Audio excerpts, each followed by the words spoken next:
Pen और इतनी ज़्यादा ब्लीडिंग हो रही थी कि वो लड़की मतलब उठ नहीं पा रही थी।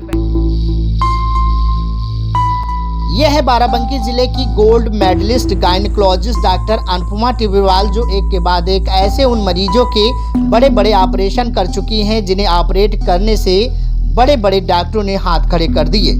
एक बार फिर ऐसी ही महिला मरीज का सफल ऑपरेशन कर सुर्खियों में है। सुनिए कैसे ऑपरेशन में कामयाब हुई। एक महिला आई थी हमारे पास 15 डेज बैक।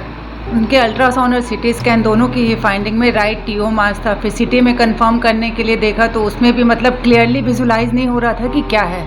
बस ये दिखा रहा था कि राइट टीओ मास है जो कि मिड लाइन से एक्सटेंड करके तो आपका लेफ्ट साइड में भी एक्सटेंड कर रहा है, और उसका हीमोग्लोबिन भी 5.5 था। और इसकी दिक्कत ये हो रही थी कि उसको माहवारी के समय बहुत ही ज़्यादा पेन और इतनी ज़्यादा ब्लीडिंग हो रही थी कि वो लड़की मतलब उठ नहीं पा रही थी बेड से। तो फिर मतलब हिम्मत करके प्लान किया गया उसका मतलब लेप्रोटमी।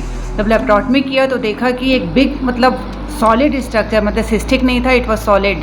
और पूरा मतलब ये पूरा एक फाइब्रॉइड था जो कि पूरा राइट एडनेक्सा से होता हुआ राइट ब्रॉड लिगामेंट और इवन यूट्राइन कैविटी से पास करके मतलब पूरा लेफ्ट तक ये एक्सटेंड कर रहा था। तो ये अपने आप में बहुत ही टफ केस था।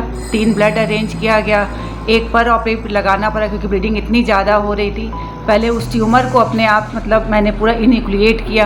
इनिक्यूलेट करते समय उसके पेडिकल बहुत ही ज़्यादा मतलब यूट्रस में पूरा एम्बेडेड था। तो साथ ही साथ मतलब पूरा मायोमेक्टमी करके उसका फिर लास्ट में हिस्टेक्टमी उसकी की गई। और अभी ये पेशेंट बिल्कुल पूरी तरीके से स्वस्थ है, ब्लड चढ़ा दिया गया, स्टेबल भी है। अभी उसका हीमोग्लोबिन जो कि पहले 5 था अब 9 तक पहुंच गया है। अब महिलाएं ये है कि मेनली जो रूरल एरिया की पेशेंट होती है वो अवेयर नहीं होती है। तो इस तरह से जैसे हम लोग हैं या और भी हॉस्पिटल्स हैं, डॉक्टर्स हैं, हेल्थ अवेयरनेस कैंप करके टाइमली उनको अवेयर करें। फ्री में कुछ मुफ्त में सरकार की तरफ से भी सुविधाएं होती है कि फ्री में जांच हो, वो अवेयर हो, अपनी बीमारी को लेके छुपाए ना। तो इससे क्या होगा, अगर टाइमली उनकी इन्वेस्टिगेट कर लिया जाए तो बहुत हद तक की समस्या को रोका जा सकता है। जैसे यही महिला थी, ये बहुत दिन से मतलब अनअवेयर थी। उनको जब मेरे पास आई तो पता भी नहीं था कि उसका हीमोग्लोबिन इतना कम है। वो तो क्लिनिकली देख के मैंने असेस किया, जब कराया तब पता चला कि हाँ इतना कम मतलब हीमोग्लोबिन है।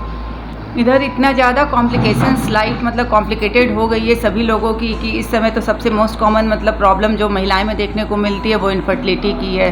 यंग बच्चियों में पीसीओडी की समस्या, ओवेरियन सिस्ट, ट्यूमर, ये सारी समस्या आजकल डे बाय डे बढ़ती जा रही हैं। या तो पहले ये इन्वेस्टिगेट नहीं हो पाते थे, आजकल थोड़ा अवेयरनेस के कारण जल्दी हम लोगों को पता चल जाता और समय पे इलाज संभव है। सबसे पहले तो कि अगर आपको कोई प्रॉब्लम हो तो आप अपने डॉक्टर से ही कंसल्ट करें, प्रॉपर इन्वेस्टिगेट कराएं, लापरवाही ना करें और अपने डॉक्टर की बात मानें। फिटनेस तो हर एक बीमारी के लिए, पीसीओडी की जो प्रॉब्लम है उसमें 50% मतलब ट्रीटमेंट उसका होता है फिटनेस। उसमें हम लोग मतलब सजेस्ट करते हैं कि वेट रिडक्शन से 50% प्रॉब्लम पीसीओडी की मतलब सॉल्व हो जाती है। इनफर्टिलिटी का भी one of the main reason is obesity. अगर आप ओबेस है तो उसमें ओव्यूलेशन प्रॉपर नहीं होता, अंडे प्रॉपर नहीं बनते हैं। अंडे ही नहीं बनेंगे तो फिर फर्टिलिटी का मतलब सवाल ही नहीं उठता है। तो मतलब सारी बीमारियां में मतलब 20 से 50% मतलब फिटनेस ज़रूरी है। हर एक महिलाएं को फिटनेस के लिए अपना कुछ ना कुछ करते रहना चाहिए, क्योंकि आजकल ज़्यादा लोग मोबाइल स्टिकी हो गए हैं कि बैठ के मोबाइल देख रहे हैं। कोई भी मतलब आउटडोर एक्टिविटीज़ सबकी कम होती जा रही है। तो मैं यही सलाह दूंगी कि अपने फिटनेस को लेके थोड़ा सा अवेयर रहें।